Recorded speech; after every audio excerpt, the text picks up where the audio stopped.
Listo. Ahí está, perfecto, perfecto. Bueno, vamos a ver si no tenemos más contratiempos. Disculpen, siempre hemos perdido tiempo. Trataré de que lo recuperemos. ¿Sí?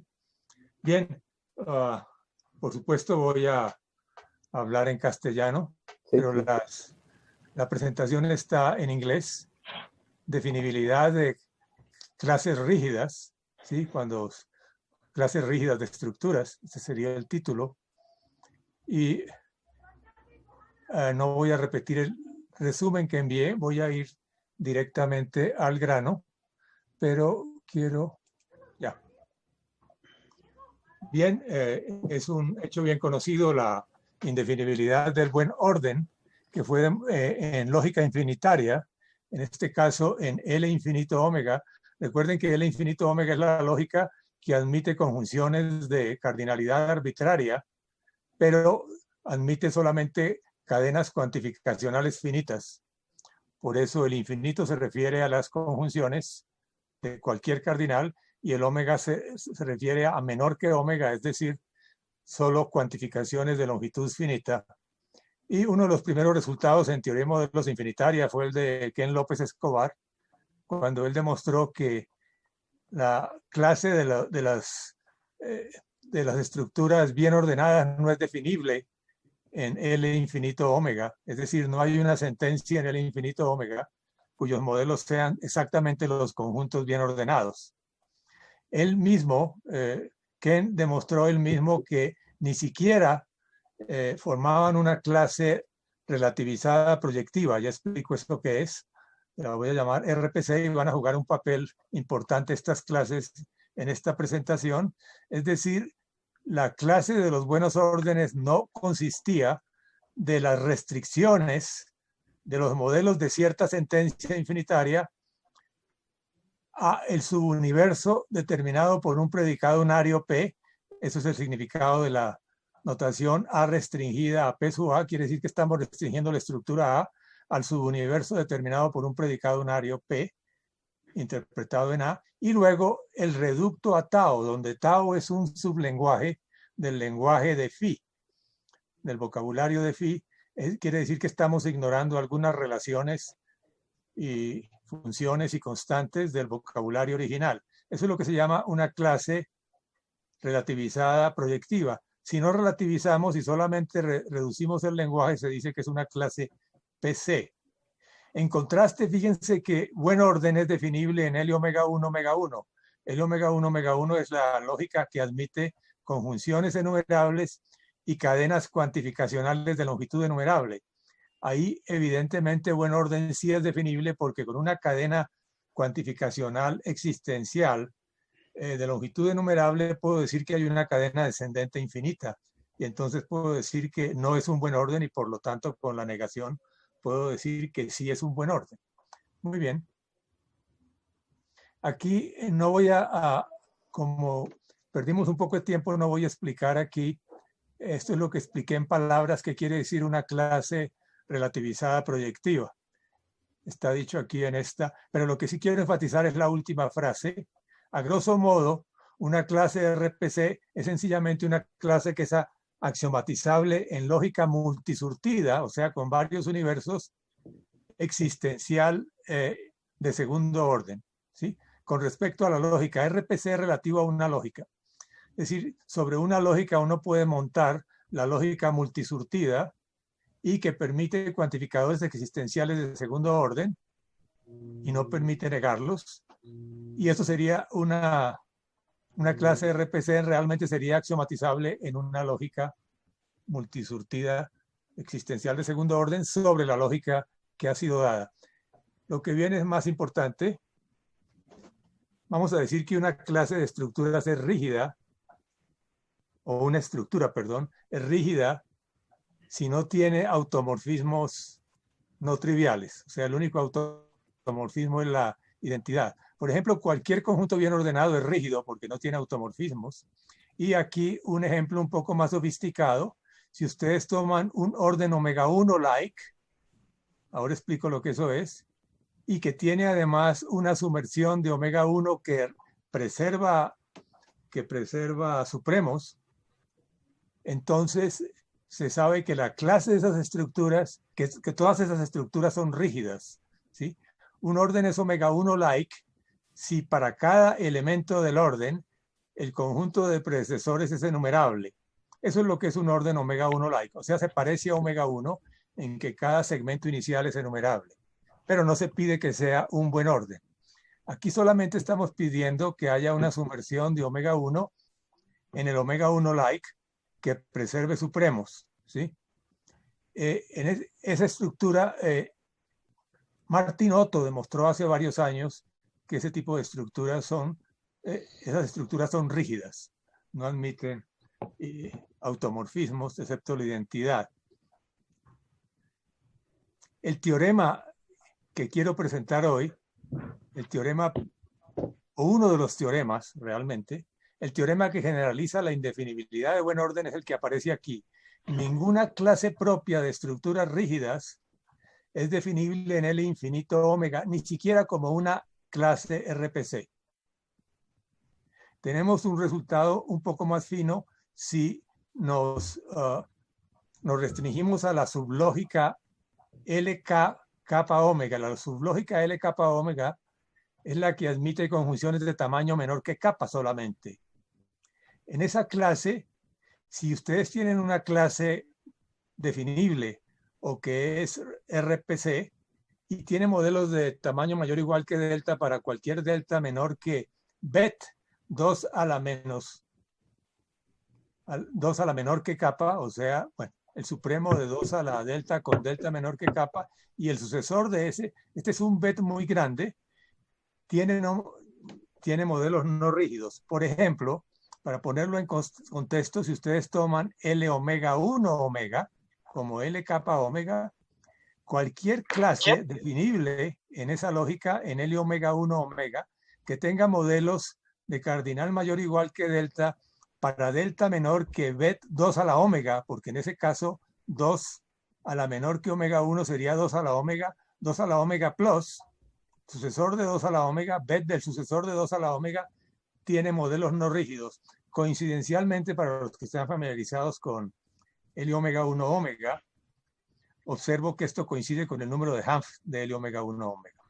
Ok, pero lo interesante es que estos teoremas sobre lógica infinitaria, indefinibilidad de clases rígidas en lógica infinitaria, son en realidad casos especiales de un teorema mucho más general que de indefinibilidad, que vale en lógicas abstractas en el sentido de Lindström. Estos son casos particulares de este teorema, que es el que presento como teorema principal, aunque tiene variantes que mencionaré al final si hay tiempo. Tomemos una lógica modelo teórica en el sentido de Lindström y supongamos que es cerrada bajo conjunciones finitas y que tiene relativizaciones. No pido negaciones, por ejemplo. Este teorema es bien general en el sentido de que no pide que la lógica L tenga negaciones.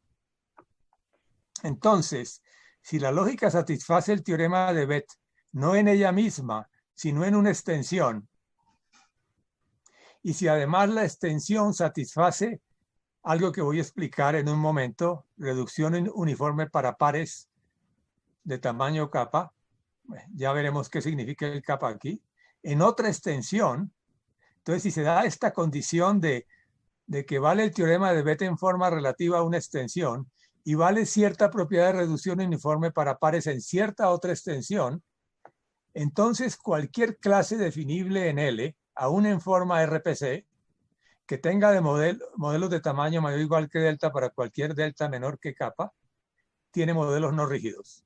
Y como corolario inmediato, si ustedes tienen, por ejemplo, que L satisface Bet en una extensión y que la extensión tiene una forma muy débil de reducción uniforme, el infinito aquí significa que es una forma muy débil de reducción uniforme para pares en otra extensión, entonces ninguna clase de modelos rígidos es definible en L, ¿sí?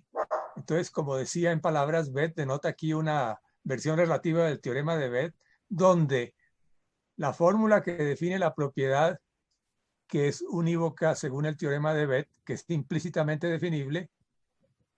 El teorema de Bethe dice que una propiedad implícitamente definible en L es definible por una fórmula de L. La fórmula que lo define ahora la pedimos en la extensión, en L estrella. Eso es lo que llamamos Bethe relativo.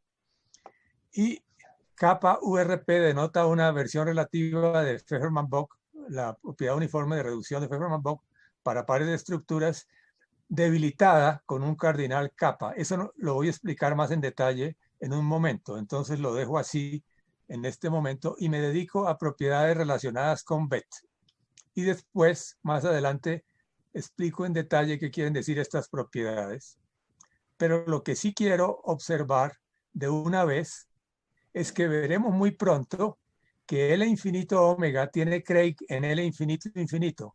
L infinito infinito es la lógica que admite conjunciones y también cadenas cuantificacionales de cualquier longitud. Y se sabe que L infinito infinito tiene la forma más débil de reducción uniforme en sí misma. De ahí sale inmediatamente la indefinibilidad de buen orden en L infinito omega, volviendo atrás, porque al valer Craig vale Bethe. El teorema de Craig, que es el de interpolación, implica el teorema de Bethe. Entonces tendríamos esta combinación que aparece en el corolario con Craig, o sea, el teorema de interpolación de Craig en lugar de Bethe, vale para L infinito omega. Luego el corolario nos dice que ninguna clase rígida de estructura propia de estructuras rígidas es definible en L infinito omega. Y después vamos a ver otros ejemplos, pero no los detallo en este momento, pero estos ejemplos que voy a explicar después más en detalle muestran que a la lógica L omega 1 omega y a la lógica L kappa omega se le aplica que esto que tengo aquí, este teorema, para L infinito, L kappa omega, es sencillamente un corolario de este corolario que tengo aquí, precisamente porque vale esta combinación. Por ahora no se preocupen y no traten de grabarse esto porque volveré sobre estas cosas. Ahora sí vamos al principio. El teorema de interpolación de Craig y el teorema de definibilidad de Bethe, con el cual deben estar familiarizados todos los estudiantes de lógica, por supuesto, no solamente de teoría de modelos, sino de lógica básica. Una observación importante es que el teorema de interpolación de Craig se puede ver que es equivalente a la separación de dos clases PC disyuntas por una sentencia. Recuerden que una clase PC es sencillamente tomar los modelos de una sentencia y tomar el reducto con respecto a un sublenguaje. Si yo tengo dos clases, las clases PC en general no son axiomatizables, pero el teorema de interpolación equivale en cualquier lógica, aún lógicas en el sentido de Lindström, a que un par de PCs disyuntas se pueden separar por sentencias, ¿sí? Muy bien. Y como lo digo aquí, en lógicas con negación, esto es equivalente a la versión corriente de interpolación, de que si tengo dos sentencias en lenguajes distintos, tales que la una implica la otra, entonces tengo una interpolante en el lenguaje, en la intersección de los dos lenguajes. Los resultados más famosos, clásicos sobre interpolación son el de Craig mismo, que demostró interpolación para L omega omega, es decir, la lógica de primer orden. Y el siguiente fue el de López Escobar mismo, quien demostró que L omega 1 omega satisface interpolación. O sea, la lógica infinitaria más sencilla, que admite conjunciones de longitud enumerable. ¿Sí? En contraste, observen que Mallis demostró que el teorema de interpolación, en la misma época, en los años 60, que el teorema de interpolación falla en L kappa lambda y en L infinito infinito para cualquier combinación distinta de omega omega y omega 1 omega. O sea que entre las lógicas infinitarias, estas son las únicas dos que satisfacen el teorema de interpolación, entre las lógicas infinitarias canónicas, que son las que están aquí. Y hay otros ejemplos interesantes. Uno positivo, bajo la hipótesis del continuo, Hittinen demostró que cierta lógica, que no voy a explicar ahora, pero que es una lógica infinitaria donde la sintaxis cambia en el sentido de que se permiten cadenas descendentes, o sea, las fórmulas no son bien fundamentadas. Las fórmulas no son bien fundamentadas. Es una lógica muy interesante. En esa lógica, si se admite la hipótesis del continuo, vale el teorema de interpolación. Ellos la llaman, esto es de la escuela de Helsinki, Vanhanen, Hittinen, ellos introdujeron esta lógica y la llaman lógica infinitamente profunda, precisamente porque las fórmulas no son bien fundamentadas. En este contexto, simplemente un ejemplo interesante e importante, Kaufman demostró en los años 80, a fines de los 70, que si enriquecemos la lógica de primer orden con el cuantificador for almost all, que se llama lógica estacionaria, y el almost all es un cuantificador de segundo orden que dice básicamente que el conjunto de predicados donde se cumple cierta oración que involucra ese predicado es estacionario. O en una versión dual que es un club en la familia de los subconjuntos enumerables de la estructura. Esta es una lógica muy importante que vale la pena volver a estudiar. Ha sido un poco abandonada y es interesantísima porque está a medio camino entre la lógica de primer orden y la lógica de segundo orden, pero sin embargo tiene muchas características que la acercan más a primer orden que a segundo orden. Por ejemplo, es enumerablemente compacta. Sin embargo, interpolación falla. Interpolación tiende a fallar, eso es lo típico. Bueno, perdón, Andrés está diciendo algo, lo que pasa es que no sé si me están oyendo bien, porque yo no los oigo bien. Sí, Andrés, lo estamos oyendo bien. Sí, sí, ahora sí, se oye bien, se oye bien. Sí. Ahora sí los oigo bien. Andrés, si tenía algún comentario. Sí, una pregunta de pura curiosidad. Esto de Hittinen, para digamos que se tiene interpolación para M, omega 2, omega 1, bajo la hipótesis del continuo, ¿es específico para esos cardinales o bajo más variantes, digamos, de la hipótesis No, generalizada? es muy específico. Se parece un poco a la situación de L omega 1 omega versus LK lambda donde falla. Más o menos el mismo tipo de situación. Sí, es muy específico. Sí, eso es interesante. Sí. Esta es una de las muchas lógicas infinitarias que ha introducido la escuela de Helsinki. Muy bien. A propósito, me pueden interrumpir en cualquier momento, por favor. Una pregunta. ¿Que el teorema de Craig implica BET es para cualquier lógica o sí para tiene cualquier que tener, lógica. o debe ser regular? La prueba es tan simple que implica BET para cualquier lógica. Hay que tener cuidado porque, debo corregir, para cualquier lógica, pero la negación puede jugar un papel. Eso es algo que hay que mirar con mucho cuidado. Sí, lo que me preocupa era la negación. Correcto. Cray no necesita negación porque se puede poner como separación de PC clases, pero BET uno lo puede reformular como un teorema de separación también particular de PC clases y ahí uno puede evitar la negación. Y entonces vale en una forma muy, muy general. A propósito, yo hace muchos años me ocupé de la falla de BET, que es muy general, y la de interpolación, por lo tanto, también. La de Cray también. BET falla en cualquier, no solo en LK lambda, sino en LK lambda expandida con... Y ahora para cualquier capa y para cualquier lambda, inclusive omega omega y inclusive omega 1 omega, expandidos con el cuantificador estacionario AA. Y aún para L capa lambda, incluyendo primer orden y incluyendo L omega 1 omega, expandido con cualquier familia de cuantificadores monádicos.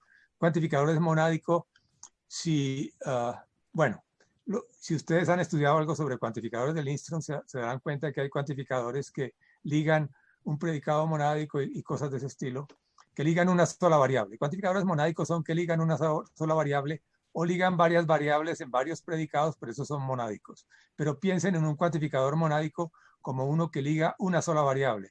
En cambio, un cuantificador de orden es uno que liga dos variables y dice que el predicado al cual se está refiriendo, al cual está cuantificando, es un orden que cumple algún tipo de propiedad. Estos cuantificadores fueron introducidos por Chela y fueron estudiados intensamente por Chela. Ya me referiré a alguno de ellos más adelante, como ejemplo.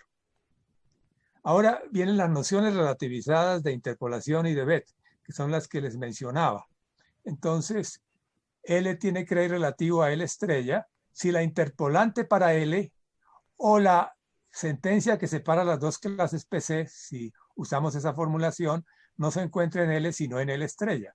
O sea, tengo dos sentencias aquí que quiero interpolar y la interpolante la encuentro más arriba. Y bet es lo mismo. Bet quiere decir que tengo una definición implícita en L y la fórmula que define el predicado que está implícitamente definido acá, la fórmula que lo define explícitamente lo encuentro en L estrella y no en L mismo.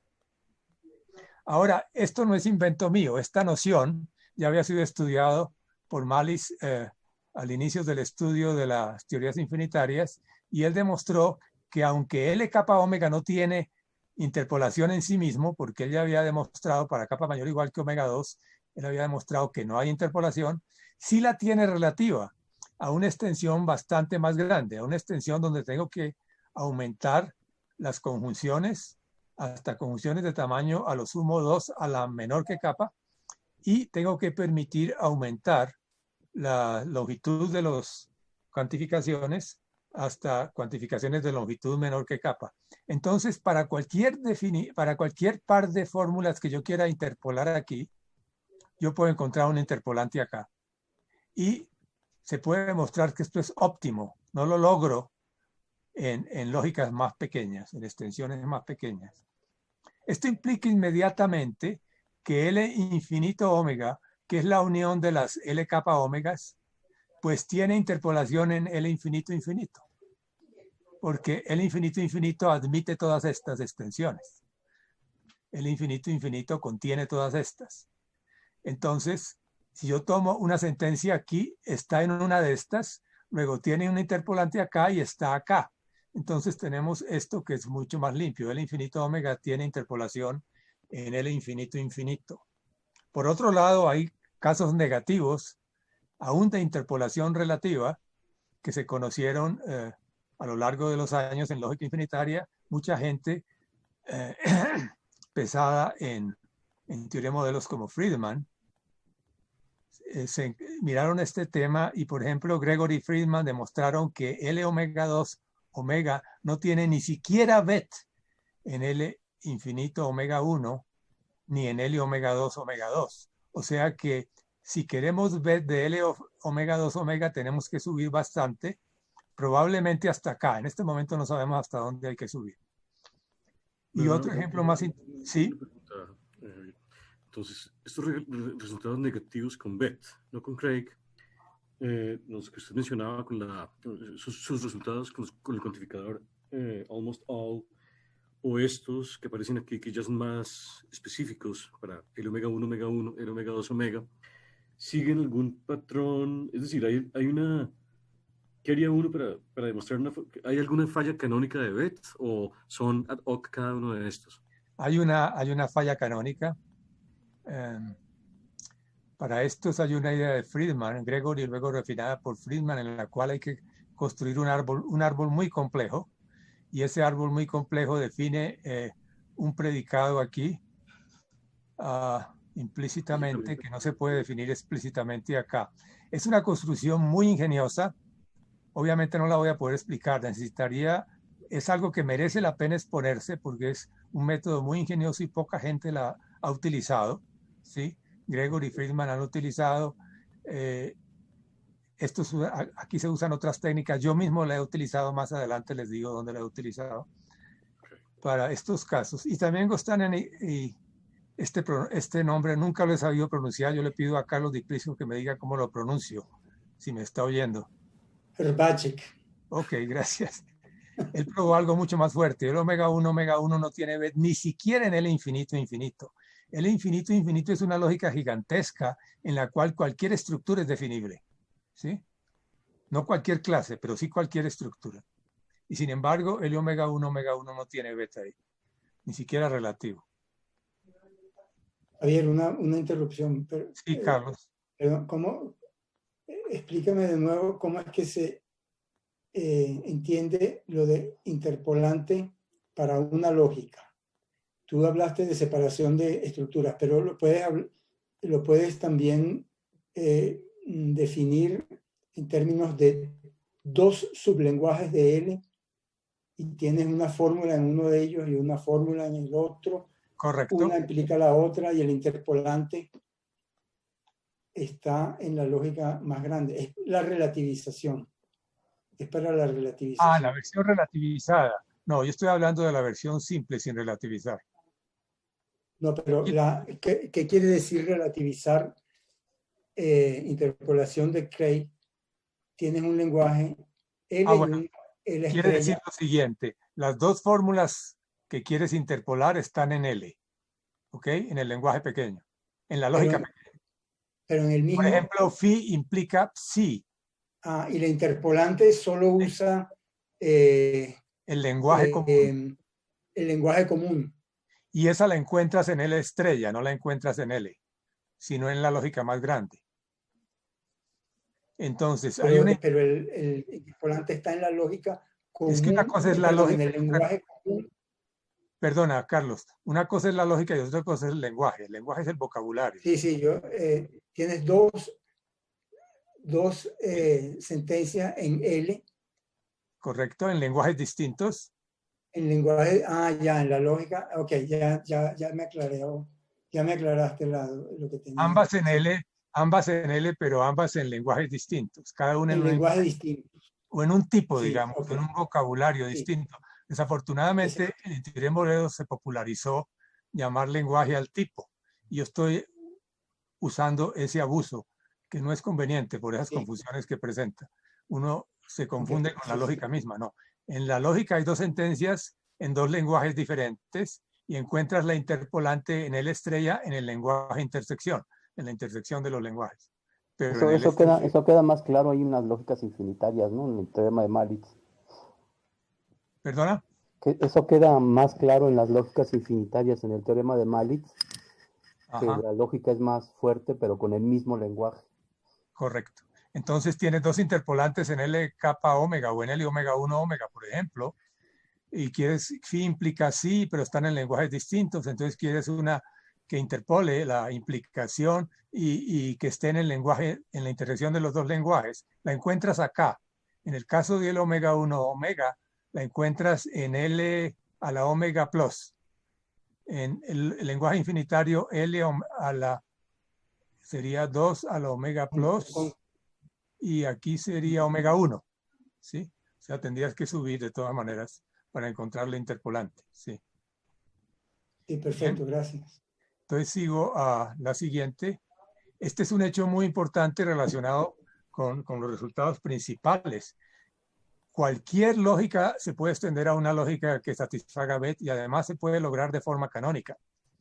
Hay una extensión canónica en el sentido de que cualquier otra extensión de L que satisfaga a Bet factoriza por BL, ¿sí? Y a veces es bien comportada. Chela ha estudiado fuertemente, Chela y Makowski en particular han estudiado estas clausuras. También weak-bet. Weak-bet es una formulación débil de Bet en el sentido de que la hipótesis se hace más fuerte y entonces el teorema es más débil, ¿sí? El teorema de Bet dice que si hay un predicado en una estructura que satisfaga cierta fórmula, ese predicado es único. Esa es la hipótesis del teorema de Bet. Pero no dice que ese predicado existe en cada estructura. Weak-bet dice, si cada estructura tiene un predicado que satisface cierta fórmula, entonces ese predicado es explícitamente definible. Como la hipótesis es más fuerte y pide que el predicado exista en todas las estructuras, entonces el teorema es más débil. Por supuesto, Bet implica weak-bet, pero se sabe que weak-bet no implica Bet. En todo caso, hay una clausura weak-bet. Toda lógica se puede extender a una mínima que extienda esta forma, que tenga esta forma débil de Bet. Y tiene muchas virtudes. Por ejemplo, preserva muchas propiedades, en particular compacidad. Axiomatizabilidad también la preserva y muchísimas cosas. Y también hay una clausura delta, que últimamente Andrés ha estado trabajando con ella, por eso la menciono aquí, que se refiere a delta interpolación. Ya explico lo que significa delta interpolación, disculpen. Delta interpolación es una forma débil de interpolación. Me voy atrás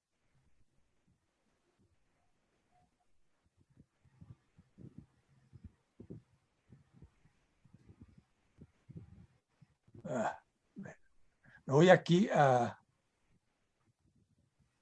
Disculpen, me voy a esta transparencia donde defino... Recuerden que yo dije que interpolación de Cray se podía ver como separación de clases PC. Eso es una manipulación sencilla usando la negación.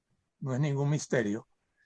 Fíjense que si yo tengo dos clases PC en una, dentro de estructuras de un lenguaje Tao, ellas pueden venir de lenguajes distintos, o sea que Tao funciona como la intersección de los dos lenguajes. Ahora, delta interpolación quiere decir que yo supongo que las dos clases son complementarias.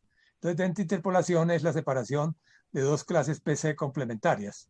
Es implicado por interpolación, pero es más débil. Se sabe que no se puede reversar. Y entonces hay una clausura delta con respecto a ese tipo de interpolación. No me perdí. Disculpen que me perdí. Aquí está. Entonces, hay una clausura delta que es muy bien comportada. Preserva compacidad y preserva muchas virtudes de L, pero además tiene delta interpolación, aunque la original no la tuviera. Y además es la mínima con respecto a cualquier extensión que tenga delta interpolación. En algún sentido, delta L y WL en algún sentido son definibles en L, ¿sí? Por eso se portan tan bien. En el sentido de segundo orden, definibilidad de segundo orden son definibles en L.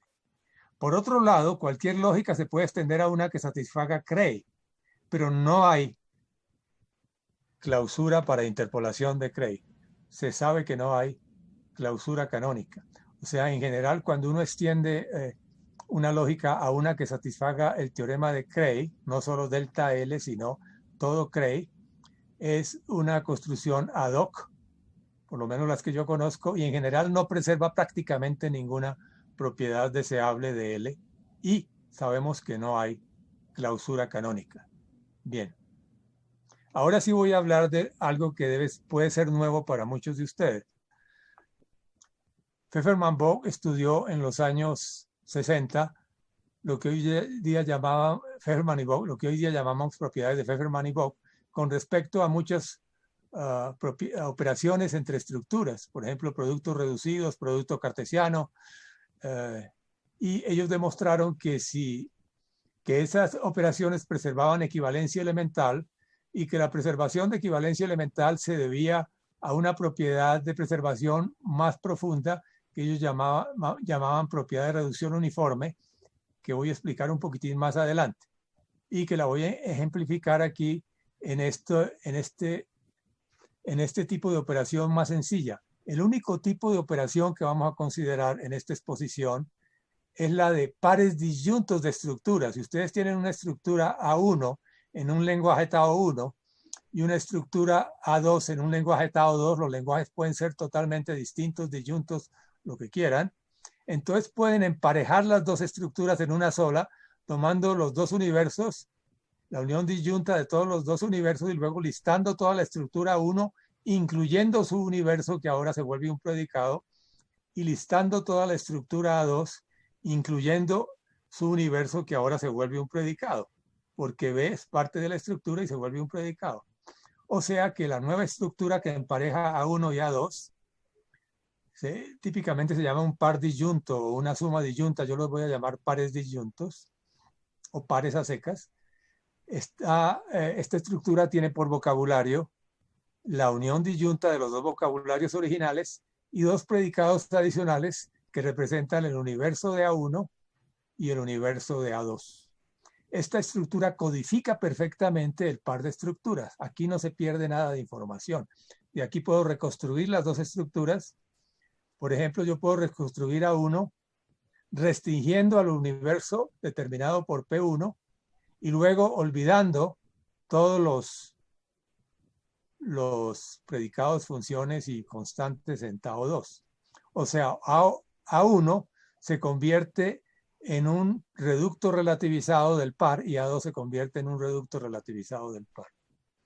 La propiedad de Pfefferman-Bock, la propiedad de reducción uniforme para pares, es una formulación fuerte de la preservación de equivalencia elemental. Fíjense que es una formulación fuerte por lo siguiente.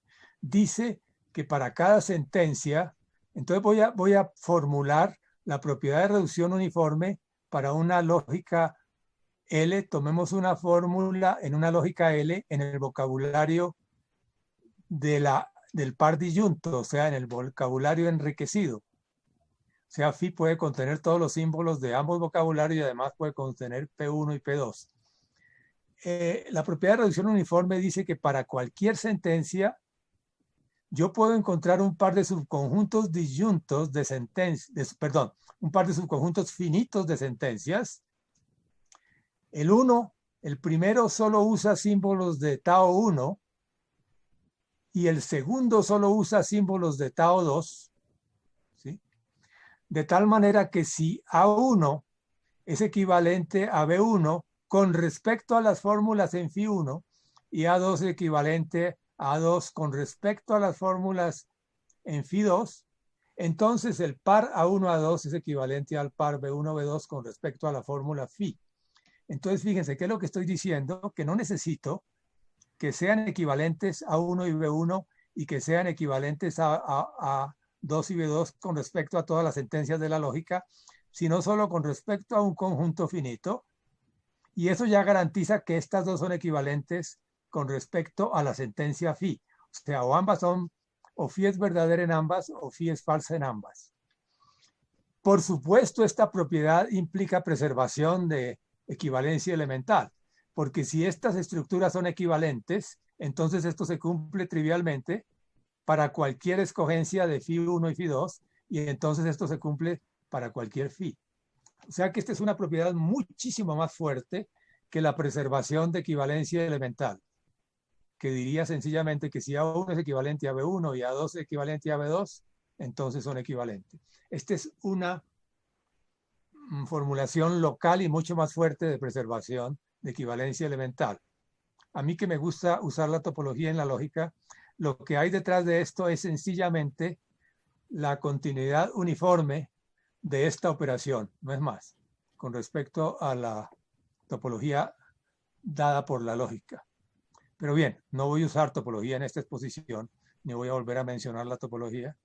Para lógicas con negación, esto es equivalente a la formulación que aparece y que es más común en la literatura, que dice que dada phi, existe una combinación booleana de fórmulas del primer tipo y fórmulas del segundo tipo, tal que, aquí faltó algo, faltó decir algo,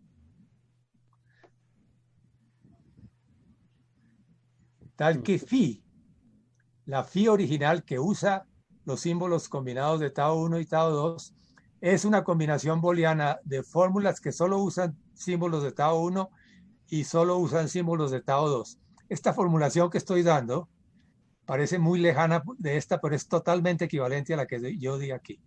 Y tiene la ventaja de que la que yo di tiene sentido en lógicas sin negación, en cambio la formulación tradicional solo tiene sentido y es correcta solamente en lógicas con negación. Muy bien. Por eso la llaman reducción uniforme, porque está reduciendo una fórmula que usa el vocabulario mixto a fórmulas que solo usan por separado el vocabulario Tao 1 y Tao 2. Y lo de uniforme tiene que ver con la continuidad uniforme que estoy hablando. Muy bien. Una pregunta. Sí, Andrés. Cuando uno quiere probar URP en la, digamos, en la primera versión, se ve muy natural, por lo menos, iniciar con un juego de Renfrew y Freycinet. Es totalmente correcto, Andrés. Es totalmente correcto. Prácticamente todas las demostraciones que existen en la literatura, incluyendo las de Pfefferman y Bock originales, para otro tipo de operaciones más complejas, utilizan isomorfismos parciales o lo que es equivalente a juegos de Ehrenfreund-Freycinet. Okay. ¿Sí? Entonces, sí. Y la verdad yo no conozco otra metodología. Ahora esa metodología tiene la virtud de que funciona no solamente en primer orden, sino en prácticamente todas las lógicas. Donde debe funcionar, funciona. En lógica infinitaria es un instrumento importantísimo. Y los casos concretos que voy a mencionar más adelante, prácticamente todos han sido demostrados con juegos o con isomorfismos parciales. Sí, correcto. Sería interesante encontrar otros caminos, pero no. Bueno, usando topología, pero yo prometí que no iba a hablar de eso, uno encuentra otros caminos, pero hoy no hablaré de eso, ¿ok? Para probar estas cosas. Ahora, yo voy a debilitar esta noción, porque la clave del resultado principal es debilitar esta noción de reducción uniforme para pares. Entonces va a ser va a ser debilitada por un cardinal. Y el debilitamiento ocurre en que en la versión original de Fefferman y Bock, yo pedía que estos conjuntos fueran finitos. Ahora me voy a conformar con que sean de tamaño menor que kappa. Ustedes se dan cuenta entonces que estoy debilitando la propiedad porque estoy reforzando la hipótesis. Estoy pidiendo más en la hipótesis. Estoy pidiendo que A1 y B1, A2 y B2 sean equivalentes con respecto a conjuntos Φ1 y Φ2 que son más grandes. Ya les estoy pidiendo más equivalencia. Pero la formulación es la misma, solo que voy a acotar el cardinal de Φ1 y Φ2 no por omega, sino por un cardinal kappa que va a determinar. Entonces, URP común y corriente sería omega URP, porque ahí diría menor que omega, o sea, finitos. O sea, la versión anterior original de URP, donde no hay cardinales porque es omega. Ok. Y también voy a considerar versiones relativizadas. ¿Qué quiere decir versión relativizada? Que yo tomo mi sentencia phi aquí, pero los conjuntos Φ1, Φ2, que al dar equivalencia aquí, implican la equivalencia de los pares, no los encuentro en L, sino que los encuentro en una lógica más grande. O sea, estoy relativizando la propiedad de una lógica más grande en el sentido de que estos phis se encuentran en una lógica más grande. Esa es la relativización.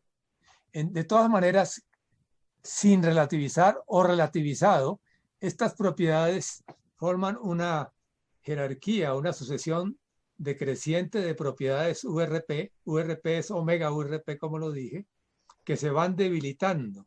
La más débil sería infinito URP, en la cual permitiría que phi tenga cualquier cardinal, pero no una clase propia. No admito una clase propia. Tiene que ser, lo de no admito una clase propia es importante porque algunas lógicas son clases propias. Cuando ustedes miran la colección de las sentencias, por ejemplo, L infinito infinito es una clase propia de sentencias. Entonces, esta observación, esto quiere decir menor que infinito, o sea, un conjunto, pero lo permito de cualquier tamaño.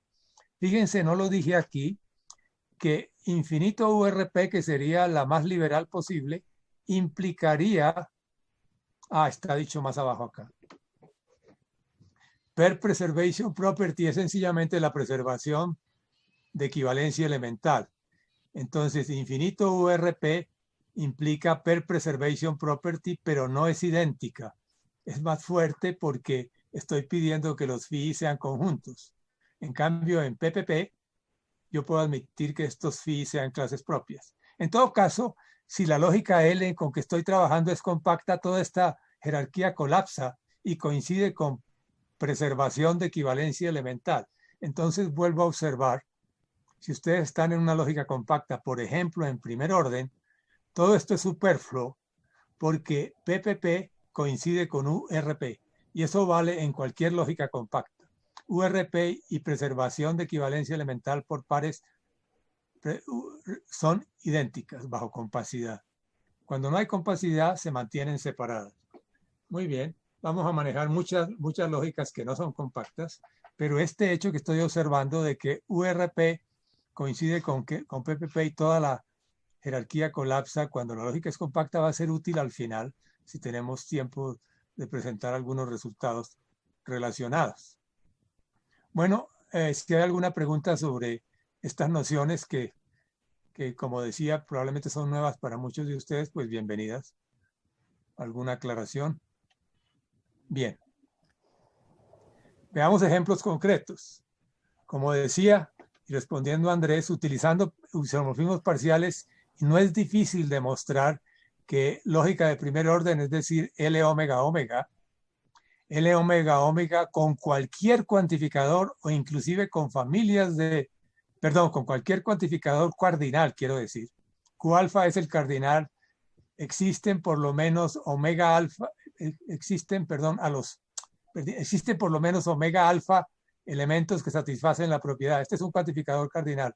El primer orden con cualquier cuantificador cardinal tiene URP, o sea, reducción uniforme para pares, sea compacta o no sea compacta. Y aquí hay un ejemplo muy interesante que se debe a Chela, ¿sí?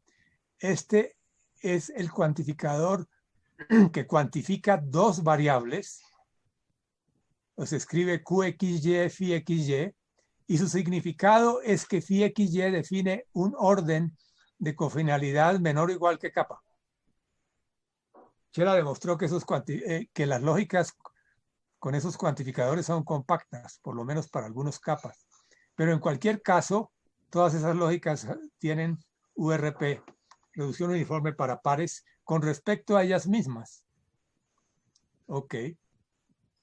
Y aquí viene un resultado que no lo encuentra uno en la literatura, pero como decía, es fácil de demostrar usando isomorfismos parciales. L kappa lambda, la lógica infinitaria, no tiene reducción uniforme para pares en sí misma, pero sí la tiene en esta extensión.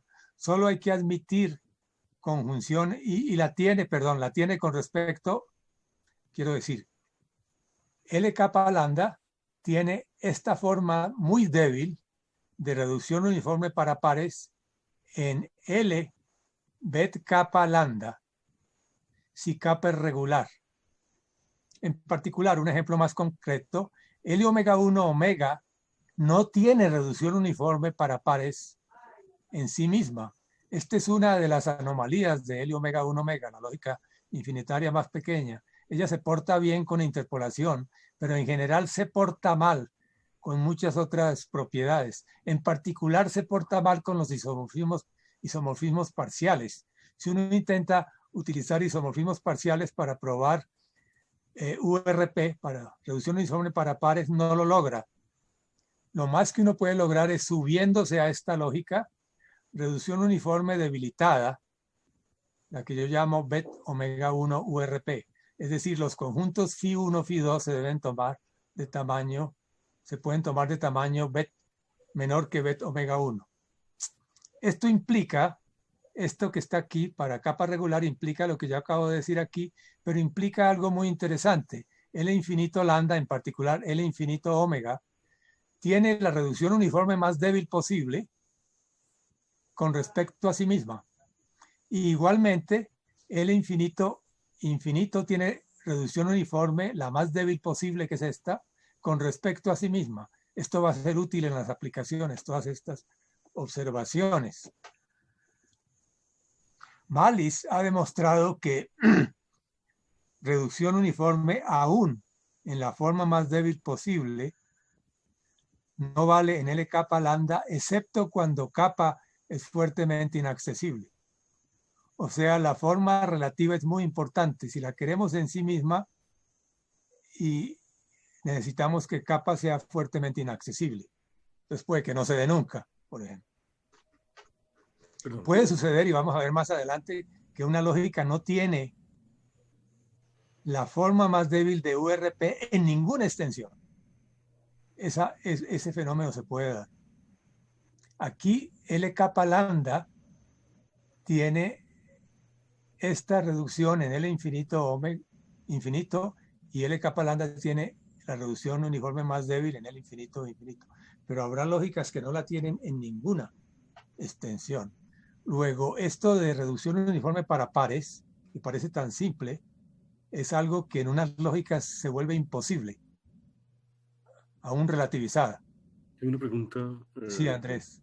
Y es, exacto, en estos casos en los que se logra cierto grado de URP, como por ejemplo beta omega 1 URP para L omega 1 omega, pero ajá, en una lógica más grande, aunque sin cuantificación más grande, aunque en general, hay algo... No, pero fíjese, es que el teorema que... perdón. Sí, no, ya. El segundo que aparece aquí, Andrés, L kappa lambda responde todas sus preguntas. Y sí, en cierto sentido es lo mejor posible, si uno intenta usar isomorfismos parciales. Pero, y sabemos que L kappa lambda no lo tiene en sí mismo, ¿sí? Y que tiene infinito, el más débil posible sí lo tiene si kappa es fuertemente... Pero tengo una pregunta. El fragmento de la lógica grande donde ocurre la reducción uniforme de pares, ¿qué tan grande es dentro de la lógica grande? Es decir, si uno arranca con phi en L kappa lambda y se consigue las phi 1, phi 2, que están en la lógica más grande, ¿qué tanto usan realmente esas de L bet kappa lambda? Es decir, ¿es posible construir ejemplos en los que llene No, claro, obvio, Andrés. Sí, uno podría en principio, eso habría que investigarlo, pero en principio uno puede encontrar ejemplos donde no hay que subir tanto. Pero este sería como el mínimo si uno quiere que funcione para todos los... Sí, de acuerdo. Pero, todos los vocabularios posibles. Esto está ligado un poco a los vocabularios, sí. Ya. Pero si usted restringe bien los vocabularios, y probablemente lo puede lograr inclusive en L kappa lambda mismo, sí. Ya, pero sí.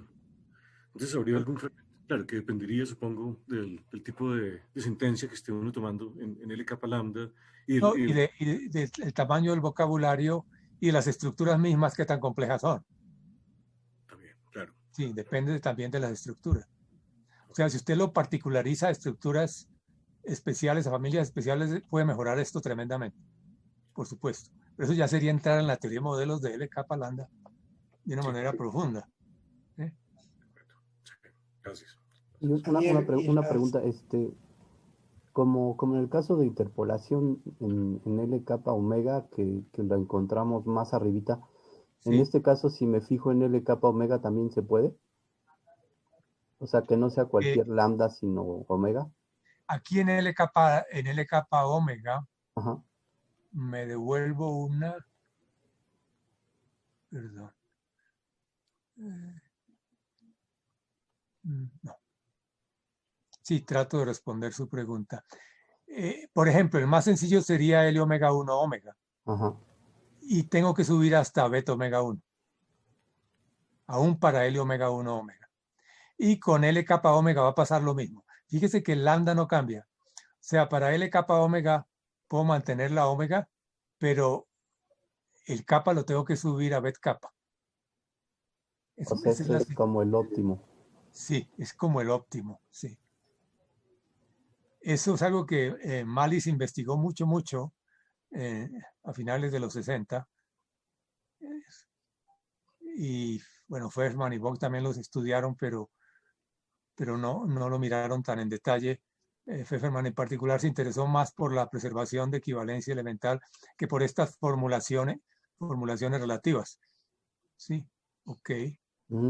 Aquí voy a repetir el resultado fundamental para no tener que ir atrás, pero lo voy a poner en términos de sentencia. Solamente recuerden que de ahora en adelante, todos los resultados que digan que una sentencia tal y tal no tiene modelos, que tiene modelos no rígidos y cosas de ese estilo, también vale para clases RPC, que quiere decir que son sentencias en una lógica superior, digamos, o que son las clases de modelos, son clases relativizadas proyectivas. Bueno, lo voy a decir en términos de sentencias. Si una lógica tiene B, ya explicados todos los conceptos, si una lógica tiene B relativo a L estrella, y L estrella tiene la versión kappa de reducción uniforme para pares en otra extensión, entonces cualquier sentencia de L, la lógica original, que tenga modelos de tamaño mayor o igual que delta para cualquier delta menor que kappa, tiene modelos no rígidos. Ese es el teorema principal. Y el corolario inmediato es que si L tiene B relativo a L estrella y L estrella tiene la versión más débil de reducción uniforme para pares en una extensión, entonces cualquier sentencia phi de L que tiene modelos arbitrariamente grandes tiene modelos no rígidos. Otra manera de decirlo es ninguna clase propia de modelos rígidos puede estar dada por una sentencia. Puse la contrarrecíproca. Ahora fíjense que hemos visto que L infinito omega tiene bet en L infinito infinito. Lo vimos hace un minuto o hace unos minutos y acabamos de ver que L infinito infinito tiene la forma más débil de URP en L infinito infinito. Luego L infinito omega cumple todo lo necesario para que valga el corolario. Luego, toda clase propia definible en L infinito omega debe tener modelos no rígidos. Luego, no puede haber clases propias rígidas definibles en L infinito omega. En particular, buen orden no es definible en L infinito omega. Fíjense que es un corolario de esto y de esta observación que hicimos hace algunos momentos cuando discutimos B relativo.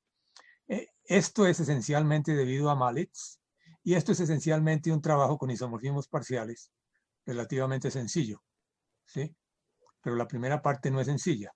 Está detrás de los teoremas de Craig y B relativo de Malitz. Ok.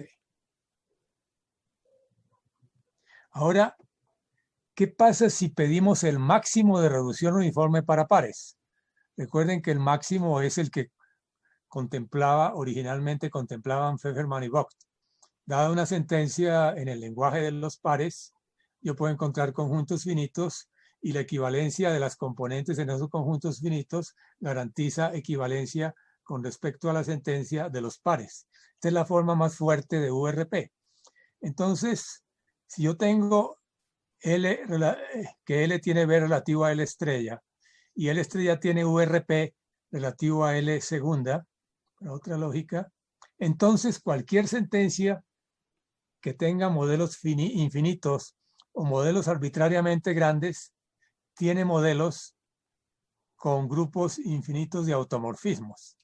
Detrás de esto hay algo muy interesante y es que esta combinación, como lo digo aquí en la prueba, que obviamente no es una prueba sino un esquema, un remedio de una prueba, digo, esta combinación que está aquí, L, B relativo a L estrella y URP relativo a L segunda, garantiza que la estructura de los naturales no es RPC en L. ¿Sí? No es RPC en L, ya voy a explicar por qué. Lo cual implica a su turno que la lógica es recursivamente compacta. Ya voy a explicar algo más sobre eso. Por lo tanto, si yo tengo una lógica recursivamente compacta y ahora esta combinación también me da modelos con automorfismos, porque fíjense que al tomar URP realmente estoy tomando omega URP. Y entonces me devuelvo acá. Entonces yo pongo omega aquí. La hipótesis que debo tener para tener modelos no rígidos es que phi tenga modelos de tamaño mayor o igual que delta para todo delta menor que omega. Entonces lo único que estoy pidiendo es que tenga modelos finitos arbitrariamente grandes o que tenga modelos infinitos. Entonces si yo pongo omega aquí, es suficiente que phi tenga modelos infinitos o modelos finitos arbitrariamente grandes para que tenga modelos no rígidos. Y eso es lo que tengo, esa es la combinación que tengo aquí. Entonces, esta combinación implica que cualquier sentencia que tenga modelos infinitos tiene modelos no rígidos. Por lo tanto, no puede haber una sentencia ni una clase RPC que defina esta clase, porque esta clase es puramente rígida. Esta clase tiene modelos. Si hubiera una sentencia, esa sentencia tendría modelos infinitos, pero no tendría modelos no rígidos. Luego, esto no es definible, no es RPC en la lógica L, como consecuencia del teorema principal. Ahora, es un viejo resultado de Lindström mismo, que si omega ordenado no es RPC en una lógica, esto lo probó Lindström en uno de sus primeros artículos, entonces la lógica es recursivamente compacta. Recursivamente compacta, a grosso modo, quiere decir que cualquier teoría recursivamente numerable, satisface compacidad. Cualquier teoría recursivamente numerable, tal que cada subconjunto finito tenga modelos, tiene modelos. Eso es un viejo resultado de Lindström, debería haberlo mencionado aquí. Si queda tiempo, explico cómo funciona eso. Ahora, una vez que tengo compacidad recursiva, vuelvo acá y tengo una sentencia que tiene modelos infinitos o modelos finitos arbitrariamente grandes, entonces tiene modelos con automorfismos. Usando modelos con un automorfismo es fácil jugar y producir modelos con 2 automorfismos y modelos con 3 automorfismos, etcétera, etcétera.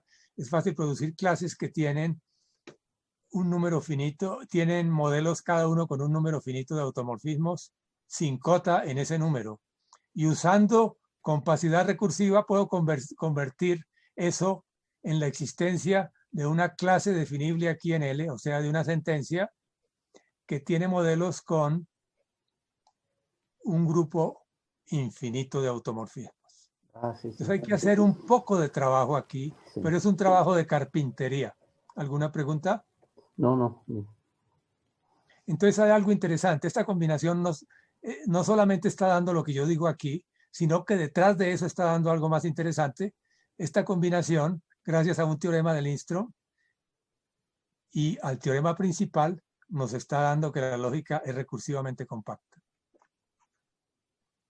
De hecho, y esto es interesante, versiones más débiles de URP que involucran bets ya garantizan la existencia, ya garantizan compacidad recursiva de la lógica y por lo tanto modelos con infinitos automorfismos. O sea, para la recursividad, para que la lógica sea recursiva, no es necesario, en la versión de Lindström se necesita que esto sea definible, pero no es necesario, es suficiente que la lógica no sea capaz de definir cierto ordinal recursivo. Y esto se logra a partir de esto. No voy a entrar en detalles. Esto garantiza que cierto ordinal recursivo suficientemente alto no es definible y por lo tanto la lógica es recursivamente compacta. Tal vez diré algo más adelante sobre esto. O sea, hay algo muy sutil aquí que tiene que ver con el tipo de ordinal más grande que se pueda definir aquí, ¿sí? En primer orden, pues por supuesto solo los finitos, pero algunas lógicas admiten definibilidad de omega y admiten definibilidad de ordinales más grandes que omega, pero si los ordinales que una lógica define están acotados por el supremo de los ordinales, por el primer ordinal no recursivo, entonces esto garantiza que la lógica es recursivamente compacta. Bueno, sigo. Aquí estoy. Yo una pregunta. Bueno, Sí. dos. Entonces, del corolario anterior es claramente una extensión del resultado de López Escobar, ¿no? Correcto. Porque lo prueba para una lógica infinitaria más No fuerte. solamente para primer orden, sino para clases no rígidas. Además, tal vez lo debía haber dicho, no lo dije, pero yo estoy probando aquí la indefinibilidad aquí en el corolario. Cuando se da esta combinación, buen orden no es definible aquí. Entonces es general en el sentido de que generalizo López Escobar a clases no rígidas, pero lo generalizo también a otras lógicas. A otras lógicas. Sí, es doble generalización.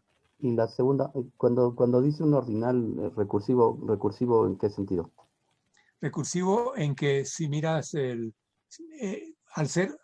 que ser un ordinal enumerable primero. Tomas un ordinal enumerable y lo identificas lo identificas como un buen orden en omega. ¿Sí? O sea, sí. Y como un orden de omega digamos, tiene una representación como buen orden de omega que es un subconjunto recursivo de omega o de omega al cuadrado, digamos.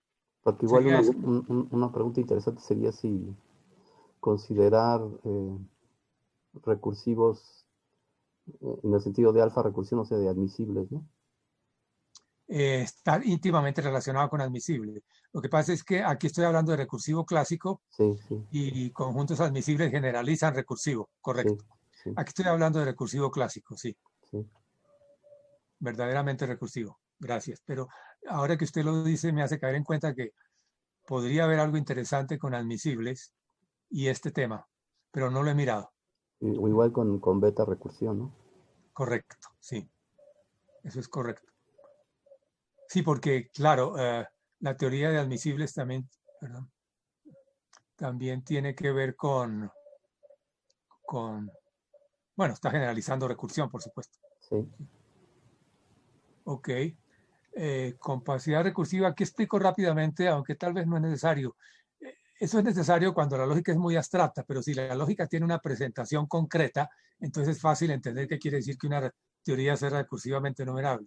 Si la lógica es tremendamente abstracta y no tiene sintaxis, que es común en las lógicas modelo teóricas, entonces hay que definir con cuidado qué quiere decir que una teoría sea recursiva, porque no hay sintaxis. Entonces lo que uno hace es que uno dice que T es recursiva en L si se puede presentar dentro de una lógica que resulta de expandir L de lógica de primer orden con finitos cuantificadores, y esos cuantificadores son definibles en L. La ventaja es que esto ya tiene una sintaxis recursiva, entonces si T la puedo sumergir aquí, entonces puedo decir que T es recursiva.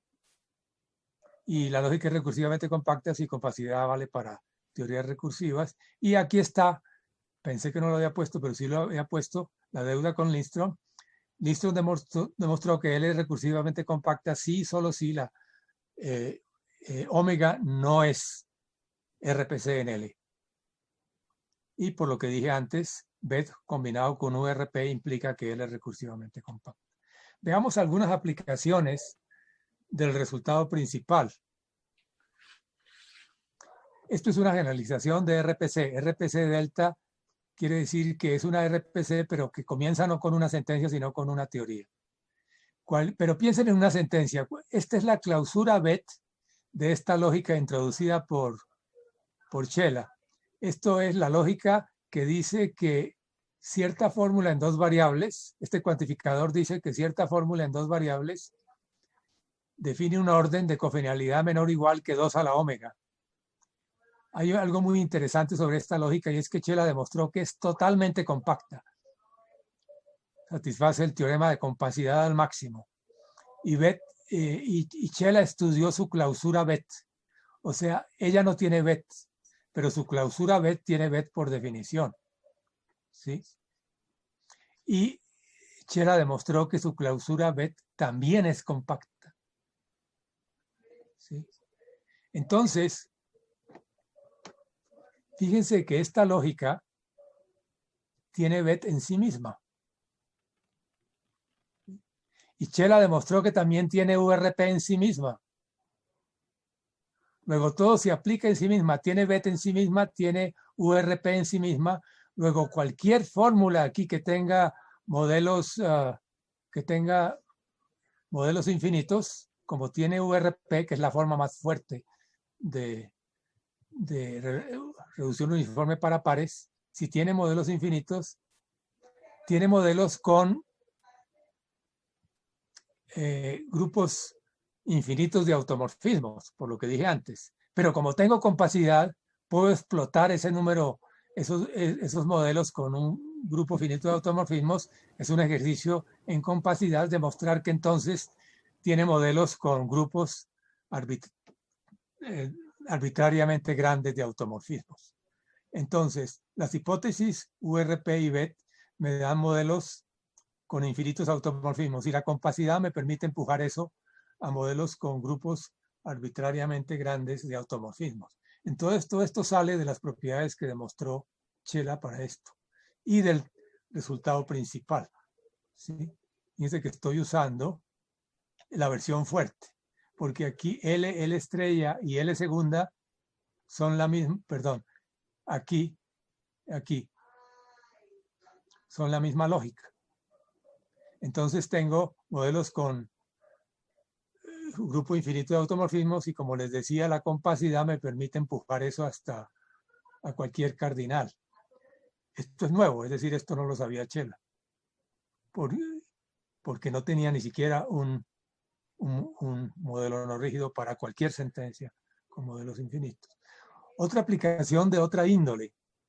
Supóngase que expande en primer orden con cuantificadores, con una familia arbitraria de cuantificadores. Y supóngase que esa expansión tiene el teorema, satisface BET.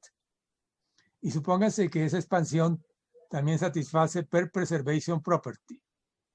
Cuando la lógica no es una clase propia y esta no es una clase propia, estoy suponiendo que lambda es un conjunto, PPP coincide con infinito URP. Se me olvidó decirlo. Entonces, decir PPP aquí es lo mismo que decir infinito URP. Entonces, supóngase que en esta lógica vale bet y los pares preservan equivalencia elemental.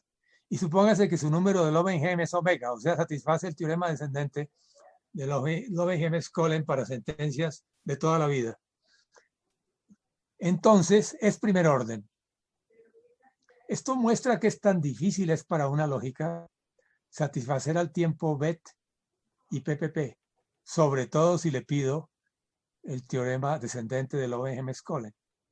Ahora, por la propiedad de Löwenheim es fácil probar que el número de cuantificadores no equivalentes, puede haber muchos, pero yo puedo mostrar que unos que son interdefinibles, yo puedo demostrar que a lo sumo hay 2 a la 2 a la omega, es decir, bet2 cuantificadores realmente distintos en esta lógica, ¿sí?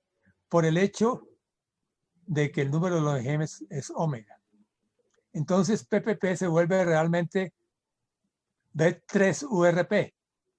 Y además la lógica, entonces, por la combinación bet URP y algo que dije aquí hace un minuto, esta combinación extraña ya garantiza que la lógica es recursivamente compacta y por lo tanto modelos con grupos infinitos de automorfismos. Y aquí fíjense que tengo esa situación, la tengo con números muy pequeños, con 3.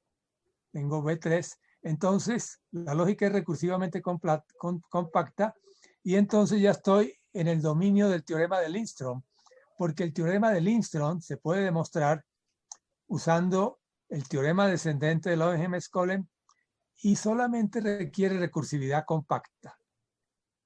No requiere compacidad plena, compacidad recursiva. Entonces yo puedo continuar con la prueba del teorema de Lindström corriente y concluir que esta lógica, pero he llegado a un teorema de Lindström por un camino totalmente distinto que involucra a bet e involucra reducción de pares, además de el teorema clásico de Lindström involucra solamente número de Löwenheim omega y compacidad recursiva. Bien, continúo con aplicaciones. El par de lógicas siguientes que voy a dar aquí no tienen reducción uniforme para pares en ninguna infinita, la más débil posible, en ninguna extensión. Por lo tanto, no son sumergibles en el infinito infinito. Aquí tengo unos teoremas de no sumersión, de no comparabilidad. Recuerden que esta es la versión más débil de URP que permite que los phi, los conjuntos phi, tengan cualquier cardinal. La lógica, la clausura bet de la lógica estacionaria, aquí se me olvidó decir L omega omega, o sea, enriquezco L omega omega, la lógica de primer orden con el cuantificador estacionario. Esta es la lógica estacionaria de toda la vida y esta es su clausura de bet. Su clausura de bet satisface bet, por supuesto, y la lógica estacionaria satisface bet en su clausura. ¿Sí? Ahora, aquí se me olvidó decir, no lo dije, que esta lógica tiene reducción uniforme para pares. ¿Sí? Muy bien. Ah, no, perdón, no la tiene. Entonces estoy raciocinando mal.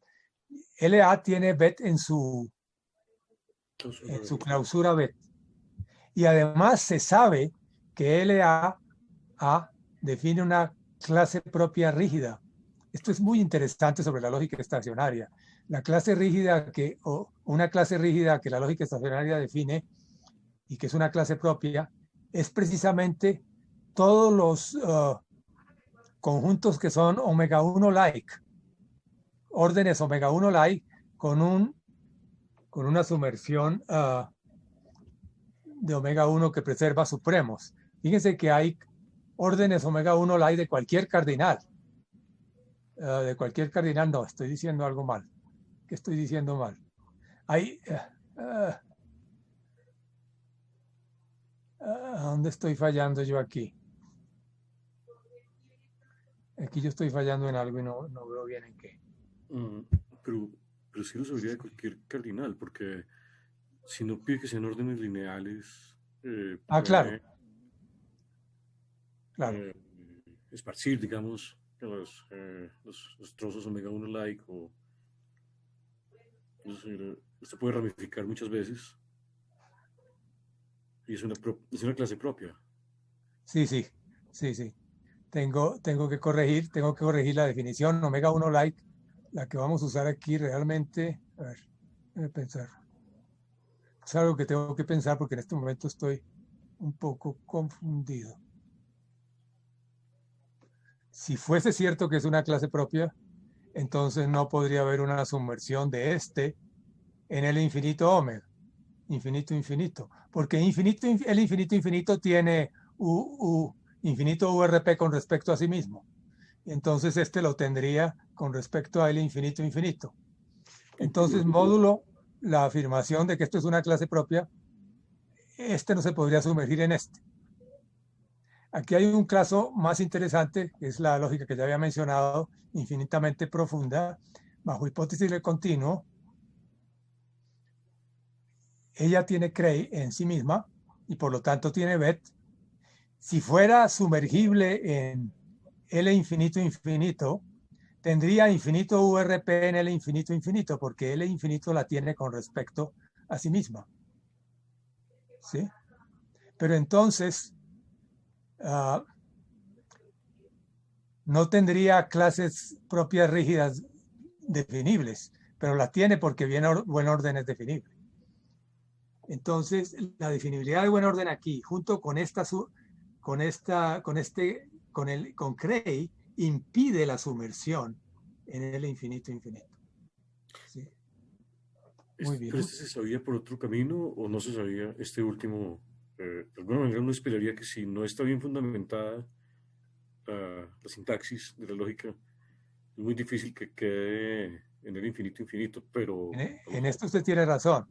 En esto usted tiene razón, pero recuerde que el infinito infinito permite definir buen orden y permite, Sí. es decir, admite cadenas, no sé cómo explicarlo. Pero sí, pensando sintácticamente no habría sumersión, pero recuerde que puede haber caminos extraños por lo que esta lógica involucra cardinales pequeños.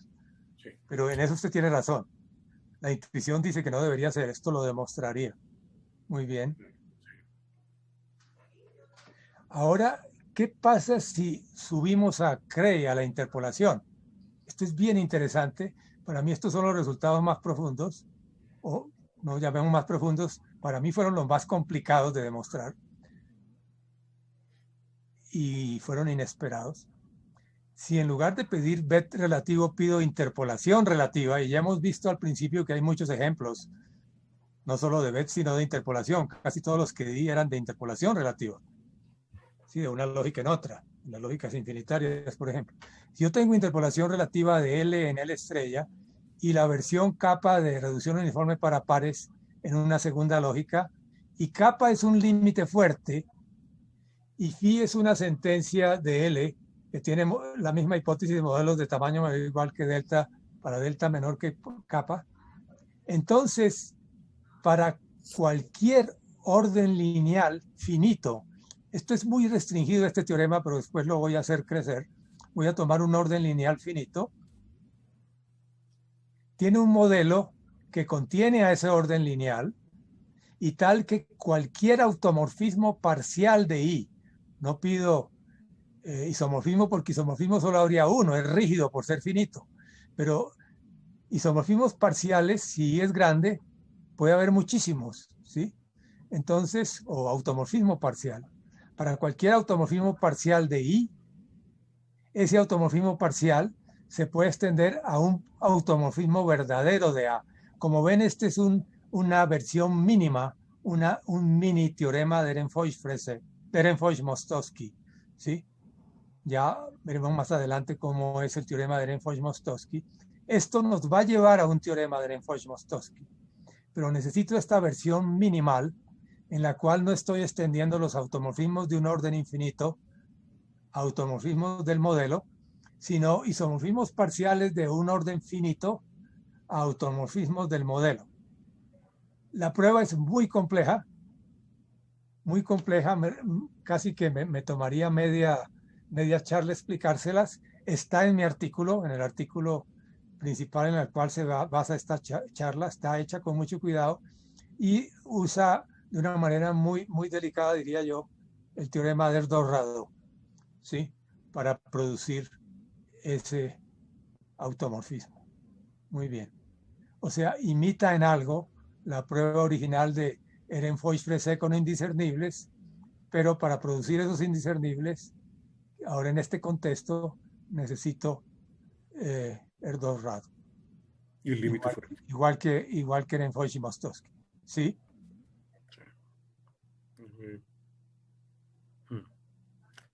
Bien. Ustedes recuerdan, el Ehrenfeucht-Mostowski original no requiere Erdős-Rado, sino solo necesita el teorema de Ramsey. ¿Sí? Aquí yo no lo logré con el teorema de Ramsey. ¿Sí? Bien. Para producir indiscernibles. Esto da una versión recursiva de Ehrenfeucht-Mostowski que ya es más satisfactoria. Pero ahora estoy pidiendo no solo el máximo aquí, que sería Cray, sino que estoy pidiendo el máximo de reducción uniforme, que sería URP, ¿sí? La URP ordinaria. Y supóngase que tienen un grupo que tienen un orden lineal. Dice aquí que la conexión es inestable, ya se mejoró. Tienen un orden lineal I y tienen un subgrupo que lo pueden pensar infinito, ¿sí? Y tienen imagínenlo como enumerable para que tenga sentido lo que voy a decir aquí, y tienen un subgrupo recursivo del grupo de automorfismos. Subgrupo recursivo, o sea, el orden lineal es recursivo, también infinito, pero recursivo. Por ejemplo, omega. Este I puede ser omega, o puede ser los racionales, ¿sí? Serían ejemplos típicos de órdenes lineales recursivos. Y tomen un subgrupo recursivo del grupo de automorfismos. Como el grupo es recursivo, tiene sentido hablar de subgrupos recursivos del grupo de automorfismos. Ustedes buscan alguna representación de los automorfismos y buscan un subgrupo recursivo. Entonces, ya daré ejemplos concretos, cualquier sentencia de la lógica original que tenga modelos infinitos tiene un modelo que contiene a I, tal que cualquier automorfismo de I que esté en G se extiende a un automorfismo de A. Entonces, esta es una versión recursiva de Ehrenfeucht-Mostowski, donde los automorfismos que quiero extender del orden lineal que quiero extender al modelo A vienen de un subgrupo recursivo de los automorfismos de I. Este es un corolario, les voy a explicar sin entrar en mucho detalle, es un corolario de este. ¿Por qué? ¿Por qué es un corolario? Porque URP y Cray, recuerden que me da compacidad recursiva, o sea, esta lógica es recursivamente compacta. Como la lógica es recursivamente compacta, ¿sí?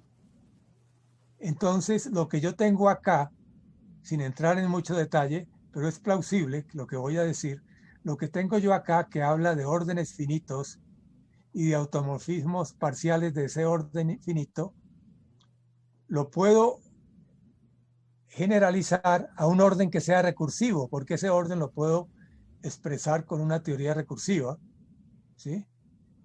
Y entonces los automorfismos parciales, el hecho de la extensión de los automorfismos parciales lo puedo convertir en extensión de todos los automorfismos que vengan de un subgrupo recursivo. Entonces el trabajo es un trabajo en sacarle jugo a que bajo estas hipótesis esta lógica es recursivamente compacta y al teorema principal que es este. ¿Sí? Muy bien. Entonces jugar con compacidad. También es delicado, pero ya no tengo que usar herramientas poderosas, aparte de compacidad. Miren que este es un ejemplo bonito. Si la lógica satisface Cray relativo a L estrella y L estrella tiene URP relativo a L segunda, fíjense que no lo he dicho, pero podría suceder que L tenga Cray y también tenga URP en L segunda. Pero lo típico es que suceda en esta forma en que está. Entonces, toda sentencia que tenga modelos infinitos, me faltó decir aquí, cualquier phi que tenga modelos infinitos tiene un modelo que tiene a Q ordenado como conjunto de indiscernibles. ¿Y cuál es la razón? La razón es que los automorfismos lineales a trozos, con finitos trozos de Q, forman un subgrupo recursivo de automorfismos de Q. ¿Sí? Entonces, phi debe tener un modelo donde todo subgrupo recursivo, todo subgrupo de esto, todo automorfismo de esta forma, de Q, se puede extender a un automorfismo del modelo. Pero estos automorfismos lineales a trozos ya son garantía para que los automorfismos, como lo explico, para que los automorfismos del modelo produzcan indiscernibilidad con respecto a Q. ¿Por qué? Porque indiscernibilidad con respecto a Q solo involucra finitos elementos de Q para cada sentencia que yo quiera verificar. Otra vez es un poco enredada la explicación, pero pues por razones de tiempo no puedo entrar en más detalles, pero yo creo que la idea de lo que estoy diciendo es plausible. Aquí tengo un lindo grupo recursivo de automorfismos de Q y todos ellos se pueden extender a un modelo de la sentencia si la sentencia tiene modelos infinitos. Ahora fíjense que una lógica donde esto vale, yo ya he mencionado una, que sería la clausura BET de la lógica de primer orden con el cuantificador de Chela de cofenalidad menor o igual que 2 a la omega. Luego, en esa lógica debe satisfacerse este teorema recursivo de Lenfosh-Mostowski, en particular con respecto a este grupo de automorfismos. Cualquier otro recursivo que ustedes quisieran inventarse. Ok. Detrás de esto hay formas fortísimas de la indefinibilidad de buen orden. ¿Sí? Pero bien. Pero también puedo llegar por este camino a un teorema pleno de Lenfosh-Mostowski. Si la lógica de base es compacta, plenamente compacta y pequeña. Pequeña quiere decir que la lógica no es una clase propia. No es el infinito y cosas de ese estilo. Es una lógica compacta y las sentencias forman un conjunto, no una clase propia, para cada vocabulario, para cada lenguaje. Y supongamos que la lógica satisface interpolación. Aquí supuse que las propiedades se satisfacían con respecto a la lógica misma, pero por supuesto hay versiones relativas. Si L es compacta y además satisface interpolación en alguna extensión, no necesariamente en ella misma, y esa extensión tiene infinito URP en alguna extensión, no necesariamente en ella misma, y puedo cambiar infinito URP por PPP, preservación de equivalencia elemental por pares, porque estoy suponiendo que la lógica no es una clase propia. Entonces, cualquier sentencia de esa lógica que tenga modelos infinitos tiene un modelo que sumerge cualquier orden lineal que hayamos dado y de tal manera que todo automorfismo de ese orden lineal se extiende a un automorfismo de A. Entonces, la razón es que compacidad en este caso implica URP. Luego, infinito URP colapsa en URP. ¿Sí? Y permite todo esto que yo había hecho aquí recursivo, o inclusive todo esto que yo tenía aquí en el teorema original, que llamé Lenfosh-Mostowski finito, que aquí lo volví recursivo, usando compacidad recursiva. Acá lo puedo volver ya Lenfosh-Mostowski pleno, porque tengo plena compacidad. Entonces, las mismas ideas, todo consiste en jugar con compacidad y nada más. Y, ¿sí? Entonces ahora vale la pena observar que una lógica que satisfaga todo lo que yo he dicho aquí, recuerden que a todas las lógicas les pedí, todos estos teoremas requieren que las lógicas tengan relativizaciones. Si es necesario explico lo que eso es, pero la relativización significa que para cada sentencia existe el análogo de relativizar cuantificadores en primer orden. Esa es más o menos la idea. Relativizar a un subuniverso, relativizar los cuantificadores a un subuniverso. Una lógica tiene relativizaciones si para cada sentencia se puede relativizar la sentencia a un subuniverso. Muy bien. Si la lógica tiene relativizaciones y satisface todas estas propiedades, la única lógica que conocemos hoy día es primer orden. La existencia de una lógica con todas estas propiedades que están dichas aquí, más allá de primer orden, es un problema abierto, con una salvedad. Si no pedimos relativizaciones, hace varios años yo demostré que existen tales lógicas más allá de primer orden. Pero desgraciadamente para esas lógicas que yo produje, que tienen todas estas propiedades, interpolación y compacidad fundamentalmente, y también tienen esta preservación, esas lógicas no tienen relativizaciones, y entonces no puedo reproducir este teorema y no puedo decir que tengan un teorema de Ehrenfeucht-Mostowski. Bien, no tengo claro el tiempo ahora, pero yo imagino que como es mi costumbre, me he pasado demasiado el tiempo. Me dirán ustedes. No tenemos restricciones, ¿no? O sea... Eso es una maravilla para mí. Pero estoy próximo a terminar de todas maneras. Estoy próximo a terminar y antes de terminar quiero irme para el otro extremo. Supónganse que debilitamos BET. En lugar de fortalecer Beta-Cray, debilitamos la hipótesis y usamos aquí weak BET. Recuerden que weak BET era una forma débil de BET donde la hipótesis de BET era más fuerte. Ahora, si yo tengo weak BET en lugar de BET y tengo esta condición, o que puede ser URP mismo, o BET alfa, URP, entonces el número de buen orden de L es el máximo entre omega y alfa. El número de buen orden de una lógica es el primer ordinal que no se puede definir en la lógica. Por ejemplo, el número de buen orden de la lógica de primer orden es omega. El número de buen orden de L omega 1 omega pues es muchísimo más alto, porque muchos ordinales más allá de omega y muchos ordinales se pueden definir en L omega 1 omega. Pero aquí estoy relacionando el número de buen orden con el grado de URP. Si aquí hay un omega que lo podría identificar con BET 0, entonces el número sería omega, que bajaría bastante. O sea, si una lógica tiene weak BET y tiene URP, su número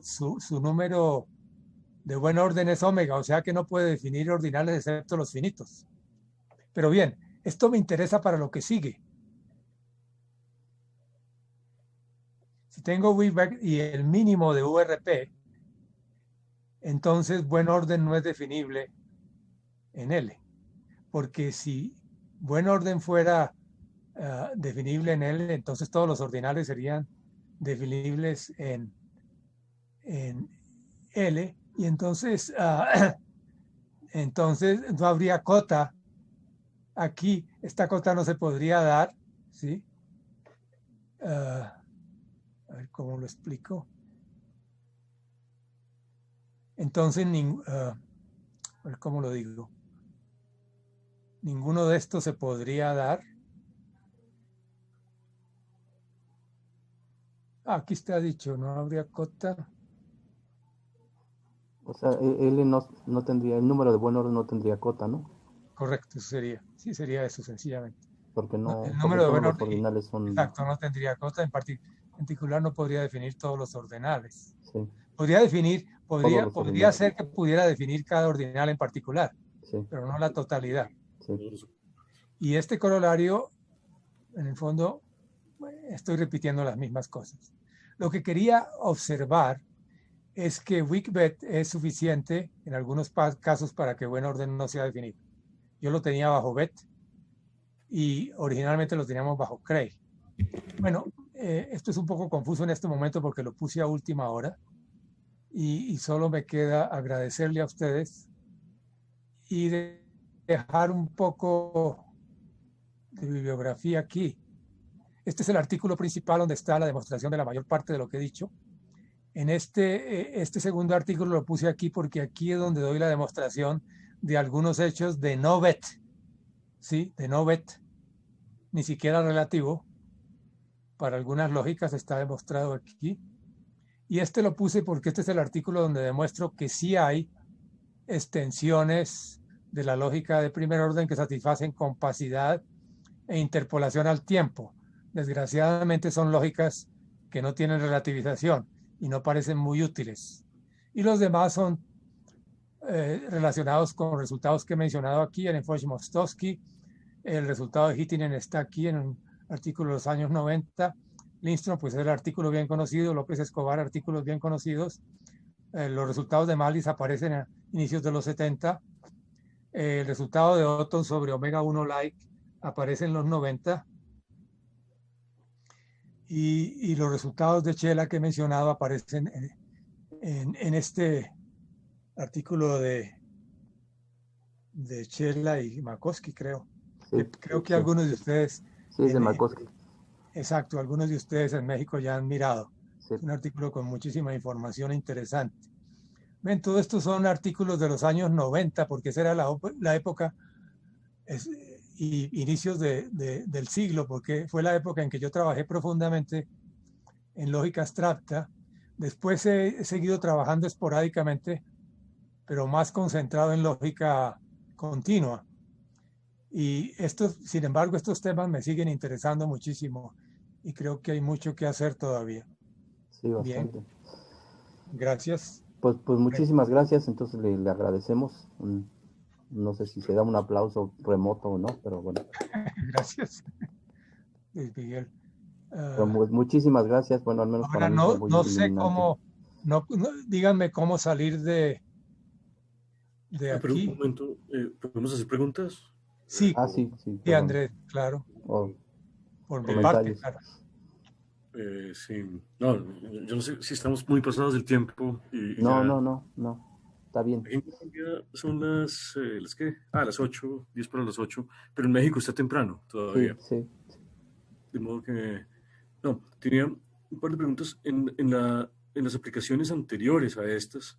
Claro que estas también están súper interesantes, pero en esta primera aplicación, exacto, esa lógica que satisface compacidad, la B, L, BET y URP en sí misma, pero ya pensé una pregunta en ese momento y ya la... no, bueno, voy a hacer otra pregunta entonces, la siguiente. R omega omega de Q lambda, lambda en lambda tiene BET, Pair Preservation Property y Longham-Scollin. Este teorema a la Lindström, en general, si uno toma una lógica más arbitraria, ¿cómo es la interpretación? O sea, ¿qué tan fácil es interpretarla en este tipo de lógicas con cuantificadores de estos Q, lambda?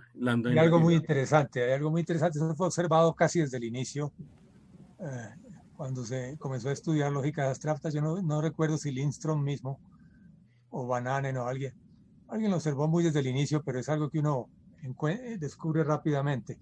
Para que una lógica sea de esta forma, no se necesita mucho. Okay. Prácticamente todas las lógicas son de esta forma.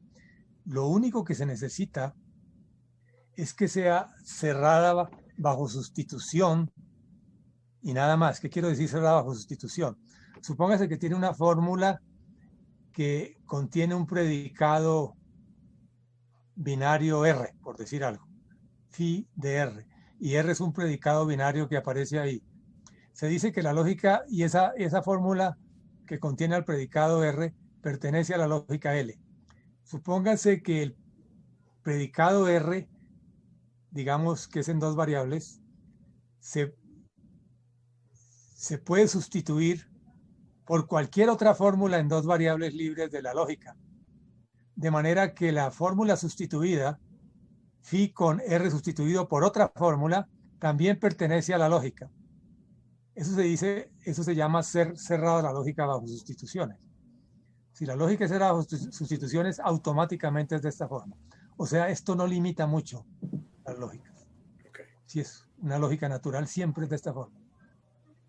Okay. Porque en la mayor parte de las lógicas uno permite sustituir predicados por otras fórmulas. Hay que tener cuidado. Hay lógicas que restringen el uso de la negación, por ejemplo. Y entonces ahí sí la sustitución se complica. Solo ciertas sustituciones son permitidas. Pero típicamente toda lógica es de esta forma. O sea que la restricción fuerte, Andrés, la más fuerte de todas probablemente tiene que ver con el número de Löwenheim. Sí. Casi todos los teoremas de Lindström, que son muchos, incluyen esta hipótesis. Y fallan si uno la quita. ¿Sí? Sí. Eso es interesantísimo. Y tenía otra pregunta, pero más como comentario global.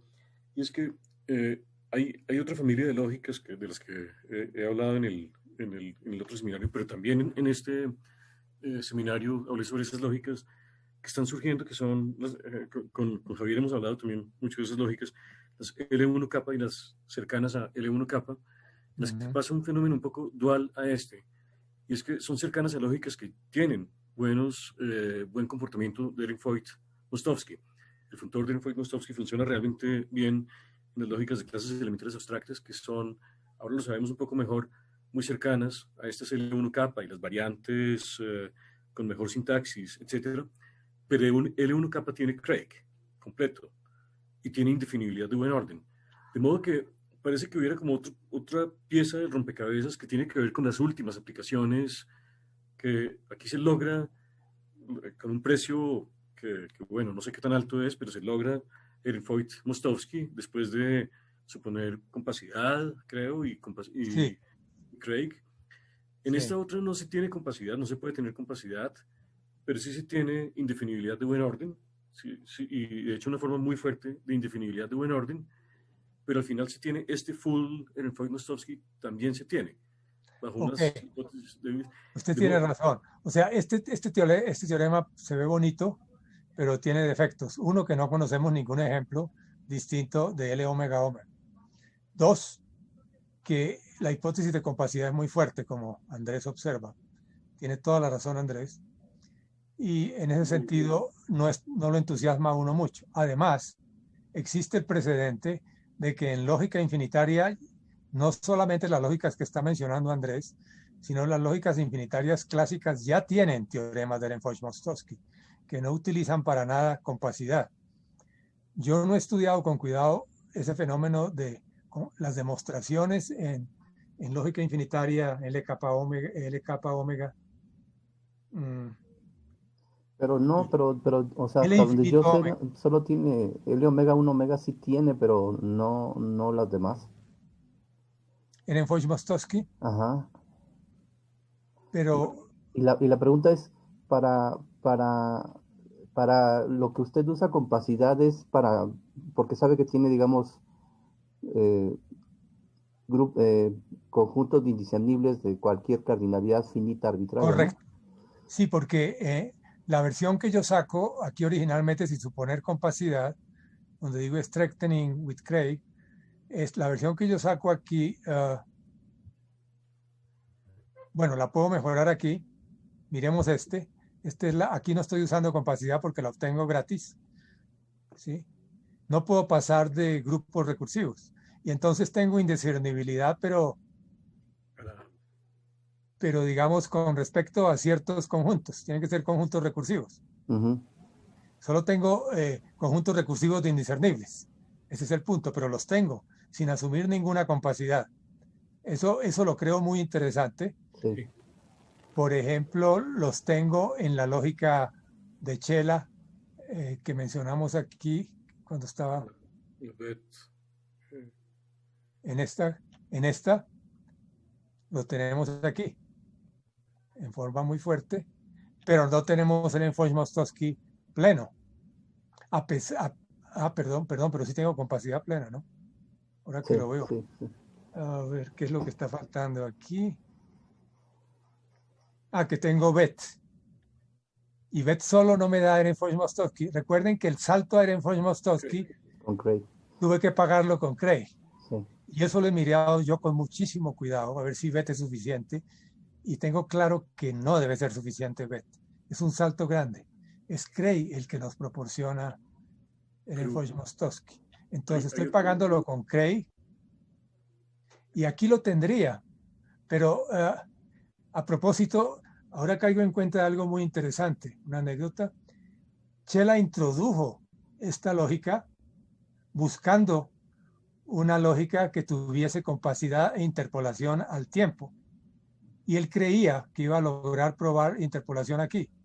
Se quedó en BET, nunca pudo. Y creo que ahora es claro que no tiene interpolación. Si él hubiese logrado interpolación aquí, aquí tendríamos el ejemplo que él andaba buscando, porque él es quien más ha buscado una extensión de primer orden que satisfaga compacidad de interpolación. Si fuese esta, tendría también el Ehrenfeucht-Mostowski. Sí. Sí. Entonces, sí, aquí estoy pagando con Craig. Este mismo Craig y capa límite fuerte también aparece en esa otra lógica L1 capa que mencionaba Javier. O sea, capa límite Es bien fuerte. interesante, sí. Usted me ha contado algo y a mí me gustaría mucho poder poner esas lógicas en este contexto. La verdad no lo he hecho, pero yo creo que algunas cosas se podrían poner en este contexto, no todas, ¿sí? Porque estas lógicas se prestan a isomorfismos parciales, como usted me ha contado, a la utilización de isomorfismos parciales de algún tipo. Y bueno, y tienen Cray. Entonces, probablemente no tienen URP, pero es posible que tengan versiones débiles de URP. ¿Sí? Sí. Como aquí. Ahora fíjese que aquí estoy permitiendo todas las debilitaciones posibles. Capa es arbitrario. ¿Sí? Entonces, por ejemplo, aquí si pongo el mínimo de URP, que es para lógicas pequeñas es lo mismo que preservación de equivalencia por pares. Si yo pongo aquí preservación de equivalencia por pares, lo de strong limit sobra, porque es como poner infinito aquí. Si pongo un inaccesible aquí también, pues sobra lo de strong limit. Y si la sentencia tiene modelos arbitrariamente grandes,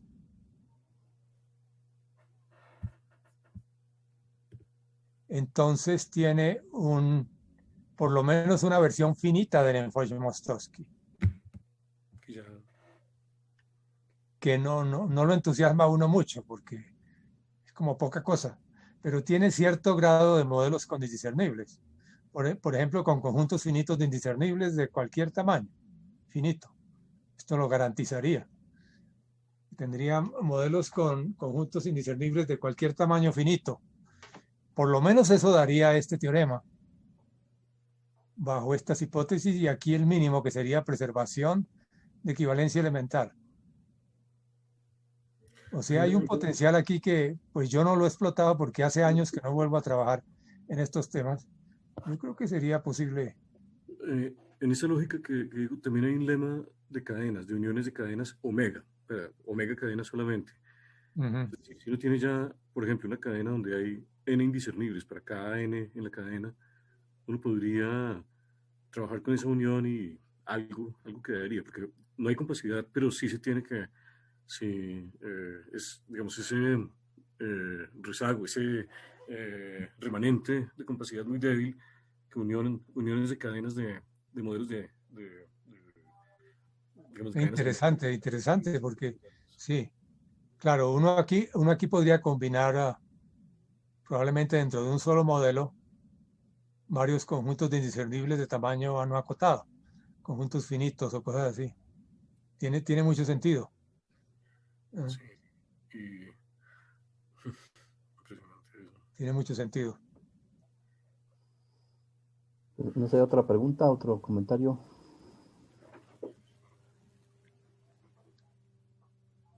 Yo solo quisiera verlos antes de retirarme. ¿Cómo me retiro de compartir? Decía share screen. Ah, ya lo vi. Ya. Ah, Disculpe. Sí. Sí, es mejor ver las caras un poco porque se vuelve a veces muy abstracto esto ante la pantalla solamente. Y estoy acostumbrado. Estoy sesión de acostumbrado espiritismo. cuando enseño los cursos remotos, casi siempre los estudiantes no quieren dejarse ver la cara. Sí, es una sesión de espiritismo. Sí. A ver quién está presente, quién no.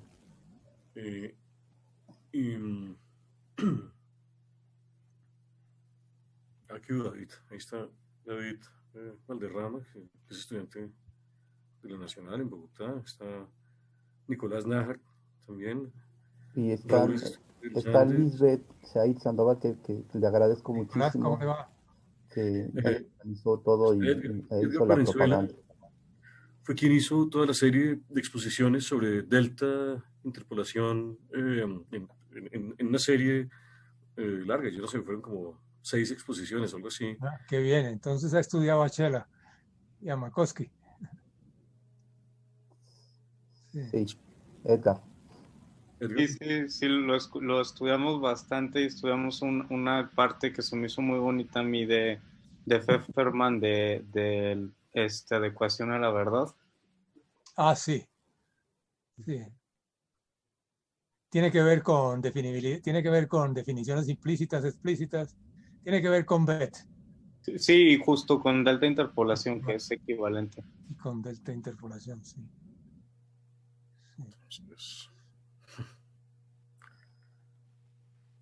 en realidad, Carlos, gracias por asistir. sí. Muy Te digo a interesante. Carlos de Prisma. Sí. Estuvo muy bien. Sí. Tú no habías oído esto antes, yo creo, sí. No todo. Te había oído hablar de alguna de las cosas que mencionaste hoy. Ah, tal vez sí. En tu seminario alguna vez hablé de estos temas, sí. Y en el seminario de lenguaje infinitario que Tienes razón, sí. tuvimos hace un par de años, creo ya. Sí. Pero la charla, aunque era parecida a la de Flotante, resultó muy distinta, Javier, porque Claro. Sí. hoy hay mucho más tiempo. El Flotante es solamente 1 hora, 50 minutos, 1 hora, y era otro, digamos que el énfasis tal vez era un poco distinto en las dos charlas. Yo vi muchas claro. cosas hoy. Sí, hoy tenía tiempo de explicar con más cuidado ciertas cosas. Lo único que queda en la oscuridad es la demostración de los resultados principales. Hay 2 o 3 demostraciones complejas. Pues les aconsejo mirar el artículo y si tienen dificultades, yo con mucho gusto puedo Sí, claro, sí, a mí sí me interesa. ayudar. Sí, me interesa mucho. Sí. Claro que sí. Muy bien. Pues muchísimas gracias, profesor Caicedo. Ojalá no sea la última vez. No, yo soy el que agradezco, Luis Miguel. En realidad para mí es importante que me obliguen a hablar de estas cosas porque si no las voy dejando por ahí a un lado. Sí. Sí, quedan de lado y hay muchas cosas que quedaron abiertas. Ahora me doy cuenta que hay muchas cosas que están abiertas ahí, ¿no? Hay muchísimo. Sí, quedamos, por lo menos quedo yo con muchísimas preguntas adicionales, pero para trabajar y seguir pensando. Sí. Pues sí, muy agradecido a ustedes por su atención también. Siempre ha sido largo, 2 horas. Yo estoy feliz porque nunca me dejan hablar más de 1 hora. No, aquí no hay restricciones, aquí hay libertad de prensa. No hay censura. Libertad de cátedra. Exactamente. Sí. Pues bueno, entonces, pues muchísimas gracias. Se está grabando la conferencia, entonces igual subimos el enlace para que la puedan bajar. Ah, qué bien. Perfecto. Y pues ojalá y en el futuro nos vuelva a hablar, porque nosotros tenemos muchas dudas. Sí, claro. Y aprovechando que está Carlos Di Prisco, pues igual a lo mejor alguna vez se incorpora. Y Sí, ahí yo creo que en lógica abstracta hay muchos temas interesantes para Carlos, no hay duda. con grandes cardinales. Son evidentemente temas de teoría de conjuntos Sí, sí, en cierto exactamente. momento. Ujú.